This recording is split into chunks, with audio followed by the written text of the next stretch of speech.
Il y a quelques jours, j'ai fêté mes 40 ans. Alors est-ce que c'est l'occasion d'une vidéo qui fait le point? Eh ben carrément. Donc je vais aborder 7 sujets dans cette rubrique et on commence tout de suite par la première. Alors comment je me voyais à 10 ou 20 ans quand j'aurais 40 ans? J'ai pas beaucoup de souvenirs, si ce n'est aucun souvenir. En fait, je me souviens juste que à 10 ans, je voulais être vétérinaire. J'ai toujours aimé les chiens. Et vers 20 ans, je voulais être prof de tennis. Enfin, je voulais être psychologue aussi, puisque j'ai fait un peu d'études de psycho. C'est là où j'ai rencontré mes meilleurs amis. Et après avoir le cul sur une chaise toute la journée, donc j'ai bifurqué dans le sport et mission accomplie. Mais voilà, c'est à peu près tout ce dont je me souviens. Même quand j'étais gamin, puisqu'à 20 ans on est un gamin maintenant, quand on en a 40 on peut dire que les jeunes de 20 ans sont des gamins. Enfin bref, blague à part, voilà, j'ai toujours été plutôt ancré dans le présent.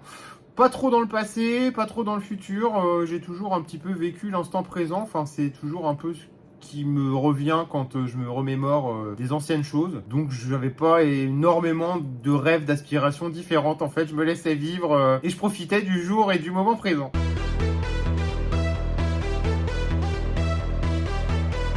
Alors là, cette question, il s'en est quand même passé des choses en 40 palais, hein.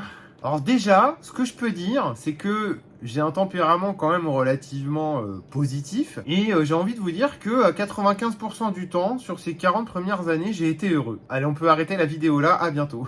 Plus sérieusement, ce que je retiens, c'est que j'ai quand même réussi à avoir des métiers passion qui me passionnent, puisque c'est des passions. Puisque pour ceux qui ne me connaissent pas à 100%, eh bien voilà, je vis de plusieurs activités. La première, c'est le gaming, hein, les jeux vidéo. Je teste des jeux, j'écris des articles, je fais des vidéos, des lives. Ma deuxième activité, eh bien, c'est le tennis. Je donne des cours de tennis depuis... je suis obligé de réfléchir, là ça devient plus bon du tout, hein. Ça fera 20 ans dans 2 ans, à peu près. Aïe aïe aïe, premier coup de vieux. Et aussi de la musique, puisque je suis chanteur, voilà, je chante des reprises, du métal symphonique également. Et pour faire court, j'ai 3 métiers passion, je suis super pauvre, mais je suis aussi super épanoui. Et finalement, je crois que c'est un peu l'essentiel. Ce que je retiens aussi de tout mon parcours de vie pour le moment, eh bien, c'est que j'ai vraiment une famille en or, des amis exceptionnels, hein. Vous savez, on dit toujours quelque chose, c'est que plus on vieillit, moins on a d'amis, mais ceux qui restent sont vraiment les meilleurs. Et tous ces amis de longue date, eh bien, sont devenus carrément des membres de la famille à part entière. Et ça, c'est moins vieux que 40 ans, mais ça fait quand même 13 ans et demi. Eh bien, tout ce que j'ai créé avec PlayerOne.tv, que ce soit sur YouTube, sur Facebook, sur le site, sur TikTok, etc., etc. Et nombreux sont devenus des amis, des vrais amis. Et ça, c'est franchement aussi quelque chose que je retiens de ces 40 premières années de vie. Ce que je retiens aussi, eh bien, c'est que j'ai jamais été très en forme. J'ai souvent été malade durant ces 40 premières années de vie. Et il y a à peu près 10 ans, eh bien, j'ai découvert que j'avais la maladie de Lyme chronique. Et donc, j'ai appris à vivre avec. C'est aussi pour ça que je vous avais fait une vidéo sur ma chaîne YouTube qui s'appelle la Slow Life. Un concept qui s'est imposé à moi pour tout simplement avoir une meilleure qualité de vie globale. Ce que je retiens aussi, eh bien, c'est que j'ai eu le chien dont je rêvais depuis que j'étais tout gosse, depuis que j'étais tout petit. Je voulais un Sharpei bleu, donc de la couleur grise. Et j'ai eu June en 2014. Et en plus, c'était trop beau parce qu'elle était née le jour de ma fête, le 15 janvier. Donc j'ai réalisé un vieux rêve. J'ai aussi acheté mon premier camping-car en septembre 2021. Et bien tout simplement pour partir en vacances et aussi faire des sadako tours, hein. Je vais à la rencontre de mes abonnés. Et l'une des choses aussi que j'ai vraiment appris et que j'ai vraiment intégré dans ma vie, eh bien c'est qu'on peut tout à fait être heureux tout en restant assez loin des stéréotypes et de la pression sociale. Vous savez, ce schéma un petit peu idyllique qui voudrait qu'à 25 ans, eh bien vous ayez le crédit pour la maison sur 30 ans, le mariage, le gamin, etc., etc.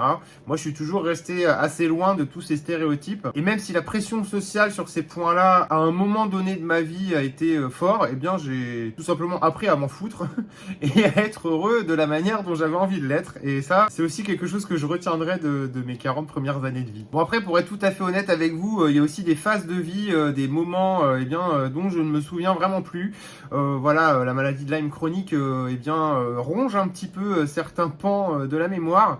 Et il y a parfois des choses que je recroise ou dont on me reparle et auxquelles je réponds ah oui c'est vrai, ou alors auxquelles je réponds finalement j'ai gardé quasiment que le meilleur, c'est peut-être pas plus mal non plus, hein.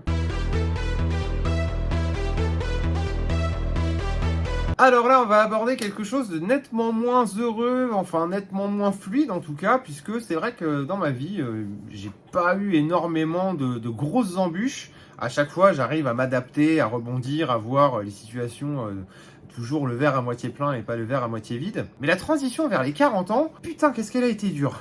En fait, pour faire court, c'est tout un tas de choses qui ont fait qu'il y a eu une vraie rupture et les repères et les habitudes que j'avais depuis des années ont été cassés, mais alors en rafale quoi. Alors je vais vous donner les choses dans le désordre, sans trop rentrer dans le détail non plus. Et il y a des choses qui peuvent peut-être vous paraître assez mineures et assez insignifiantes, mais voilà, on est tous différents, on a tous des chemins de vie différents, et il y a des choses qui comptent plus ou moins selon certaines personnes. Et je vais commencer tout simplement par, eh bien, la retraite de Roger Federer et Serena Williams. Voilà, ce sont mes deux idoles, j'ai grandi avec, dans le tennis bien évidemment. Et l'année dernière, donc, entre mes 39 et mes 40 ans, eh bien, ils ont annoncé tour à tour, eh bien, qu'ils allaient prendre leur retraite. Et même si je suis beaucoup moins le tennis à la télé et les tournois et compagnie qu'avant, eh bien ça fait quand même un petit coup puisque finalement, c'est un repère par-ci, un repère par-là qui s'envole. Je savais que tous les ans, par exemple, en janvier, c'était l'Open d'Australie, ensuite Roland-Garros, ensuite Wimbledon, ensuite l'US Open, les petits tournois entre tous ces gros tournois. Et en fait, j'ai perdu tout simplement ces rendez-vous-là et ça fait casser des habitudes. Travaillant dans le jeu vidéo, tous les ans, il y a un énorme salon qui s'appelait l'E3, qui se tenait à Los Angeles. Et bien l'E3, c'est pareil, il s'est cassé la gueule avec tout leur délire covidiste. Et bien ça a complètement tué tous les salons. Et l'E3, c'était un rendez-vous extrêmement important puisqu'il bouclait un petit peu mon année de cours de tennis jusqu'à mi-juin avant d'attaquer la saison juillet-août. Il y avait énormément de travail puisque tous les éditeurs et tous les constructeurs annonçaient leurs nouveaux jeux, leurs nouvelles consoles, etc. etc. Et c'est vrai que ça, c'est quelque chose avec laquelle j'ai grandi depuis que je suis tout gamin parce que avant de travailler dans le jeu vidéo, eh bien, je suivais déjà ces rendez-vous-là. Et le fait que ça n'existe plus aujourd'hui, c'est pareil, c'est quelque chose qui disparaît et ça fait toujours bizarre, ça fait un rendez-vous de moins dans l'année. Sur la route de mes 40 ans, eh bien, j'ai aussi fait une belle petite rechute de la maladie de Lyme en septembre. J'étais complètement KO, cassé dans tous les sens. Donc, eh bien, j'ai refait 2 mois de traitement de temps en temps. Voilà, il faut que je fasse des petites cures de rappel. Et voilà, octobre, novembre 2022, du coup, eh bien, c'était pas la grande forme. Mais bon, j'ai quand même réussi à aller bosser et tout. Je l'ai déjà fait, mais c'est vrai que c'était pas une phase très très agréable de l'année dernière. Du côté d'Internet, je bosse beaucoup avec Internet et c'est comme tout le reste. Internet change beaucoup et je trouve que depuis un an ou deux, eh bien, ça s'accélère. Tous les schémas qu'on connaissait, ou en tout cas que j'utilisais, que j'exploitais tout le temps, notamment mon site internet et ma chaîne YouTube, eh bien tout ça, ça s'est un petit peu embrouillé. Il y a moins de trafic sur les deux.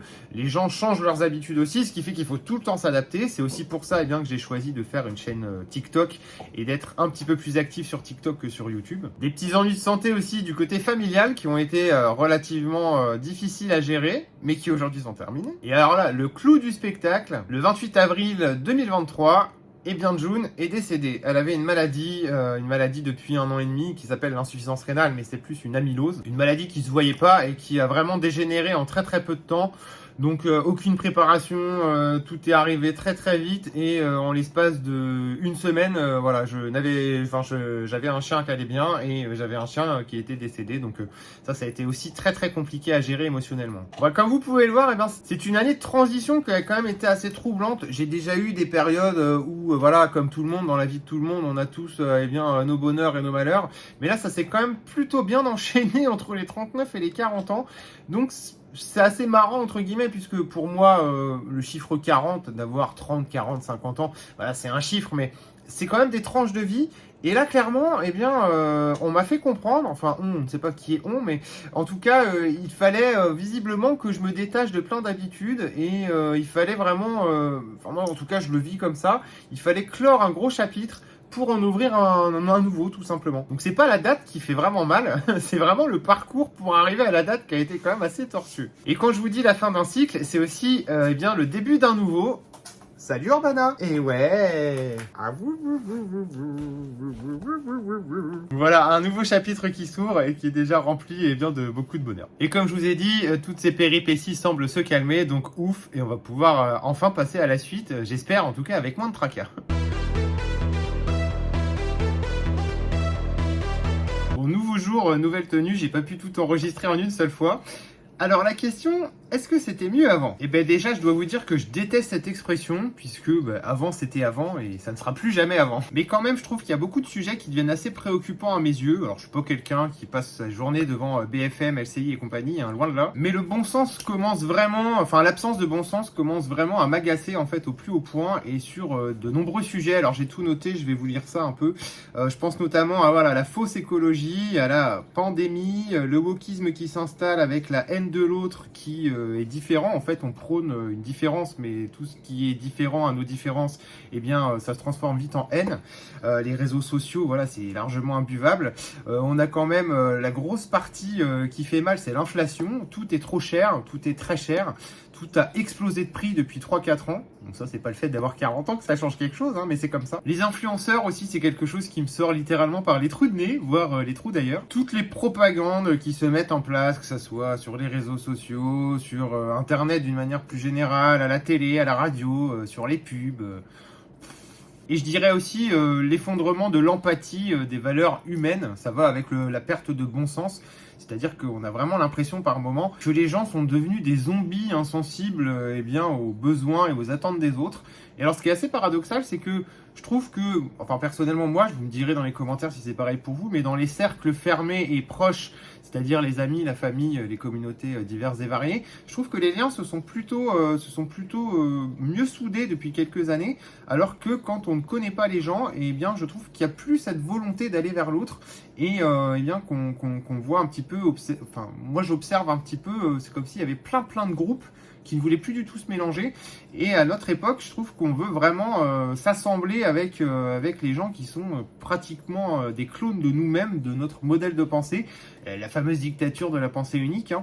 Et ça, c'est quelque chose que je connaissais pas il y a 20 ans, il y a 10 ans par exemple. Donc ça, c'est vraiment très dommage et préoccupant aussi, je trouve. Alors voilà, je sais pas si c'était mieux avant, mais en tout cas, si on continue comme ça, je pense que ça sera mieux que demain.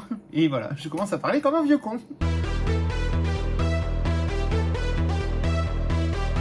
De quoi on rêve quand on a 40 ans?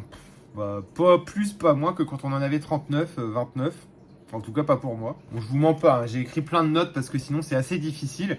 Donc déjà, eh bien, la première chose que j'aimerais qu'il perdure, eh bien, c'est continuer à être épanoui comme ça, que ce soit dans mes différents boulots, avec mes amis, ma famille, ma communauté. Voilà, j'espère juste que ça puisse durer le plus longtemps possible. Et donc, ça va de pair avec profiter et continuer à profiter des gens que j'aime, tout simplement. Parce que rien ne dure éternellement dans la vie, hein, que ce soit les bonnes choses comme les mauvaises. Bon, pour les mauvaises, c'est plutôt pas mal que ça ne dure pas indéfiniment. Mais voilà, on sait que la vie est faite de plein de cycles différents et bien le cycle actuel. Même si le chemin jusqu'aux 40 ans était un petit peu compliqué, j'aimerais quand même qu'il perdure, ça serait pas mal. Guérir un jour aussi, ça serait pas mal quand même, hein, ça serait même plutôt une bonne chose, même si vu d'où on part, c'est quand même hautement improbable en tout cas dans les 10 prochaines années. D'ailleurs sur la route des 40 ans, j'avais oublié de vous parler d'un truc, c'est que pour la maladie de Lyme chronique, j'ai fait partie d'un collectif qui s'appelle Lyme Action, et on s'était regroupé à plusieurs en fait pour porter plainte contre les laboratoires. Je crois qu'il y avait aussi une plainte contre l'État pour inaction, et au final, ça n'a rien donné du tout, on a donné raison au labo, donc on peut juste aller se faire cuire ce que vous pensez. Et l'objectif, eh bien, c'était d'avoir une compensation financière de tout ce que je n'arrive pas à fournir depuis des années. Mais c'est mort. Alors, il y en a peut-être qui rêveraient de, je sais pas, acheter un château, acheter une magnifique villa secondaire ou tertiaire. Moi, c'est pas trop mon délire, ça n'a jamais été trop mon délire, j'ai jamais été quelqu'un de très matérialiste, mais je crois que plus je vieillis, moins je le suis en fait. J'ai vraiment des choses qui me sont essentielles, et le reste...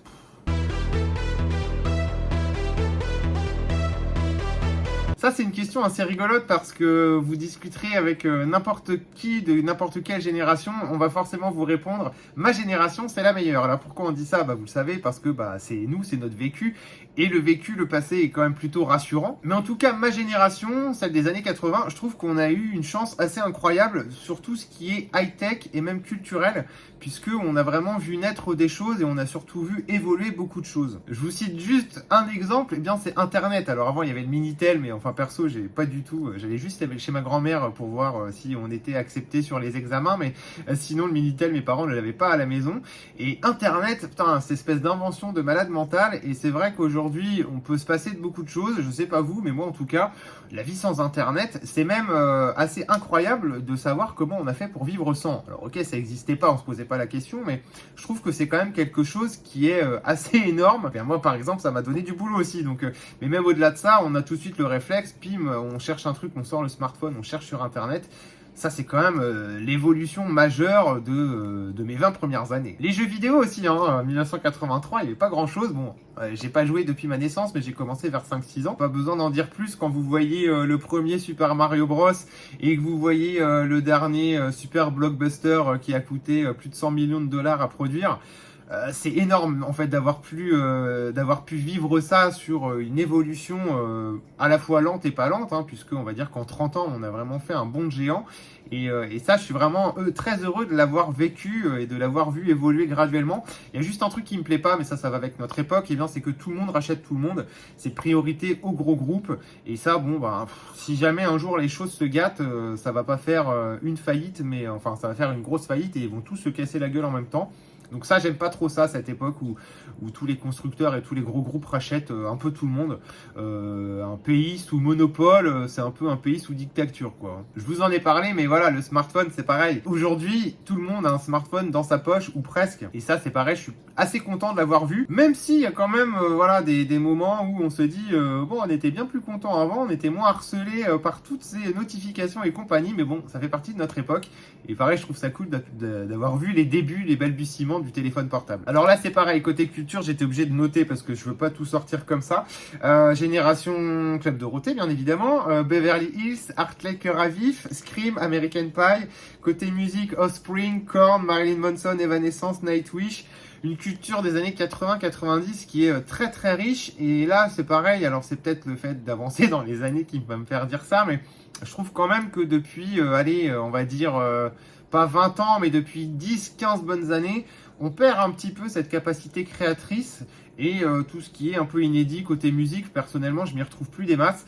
Et bon, ça, c'est aussi peut-être un peu l'évolution des goûts et compagnie, mais aujourd'hui, on est beaucoup plus dans le remake, dans la réimagination de trucs qui existaient et qui ont cartonné avant, plutôt que dans l'invention pure et simple. Et ça, je trouve ça aussi assez dommage. Et à mon goût, en tout cas, on a une culture depuis 2010 qui est beaucoup moins forte que ce qu'on avait dans les années 80, 90 et début 2000.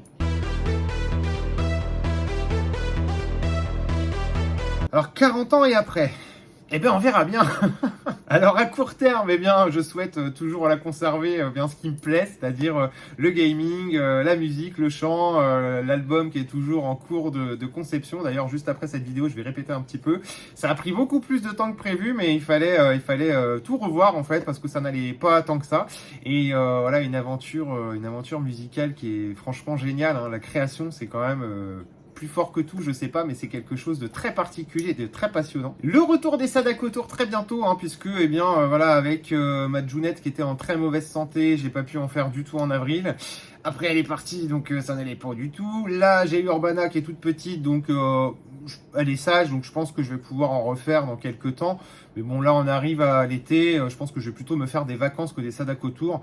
Mais tout ça, ça va reprendre très bientôt. Des lives aussi, comme d'habitude. Hein, j'en fais depuis 2009, j'adore ça. Donc, pourquoi changer une équipe qui gagne? Et à long terme, eh bien, j'aurai sans doute de l'arthrose et pas de retraite. Voilà un petit peu ce que je voulais vous dire sur cet événement qui n'est pas vraiment un événement. Hein. Ça reste qu'un chiffre. Et mon gros conseil, ça serait quand même bien de vous inciter à profiter. Profiter des gens que vous aimez, profiter des choses que vous aimez, profiter de vous aussi. Parce qu'on a beau dire que ça reste qu'un chiffre, mais quand même, quand on prend une année l'une après l'autre, j'ai pas l'impression d'en avoir fait 40 en fait déjà. C'est ça qui est le plus hallucinant. Mais en tout cas, voilà, je vous remercie tous autant que vous êtes. Je vous fais un gros bisou et je vous dis à la prochaine dans une autre vidéo qui sera un peu moins auto-centrée. Salut tout le monde! Comment voulez-vous que j'enregistre une vidéo avec ce machin là? Hein? Bah oui, c'est toi que tu vois là.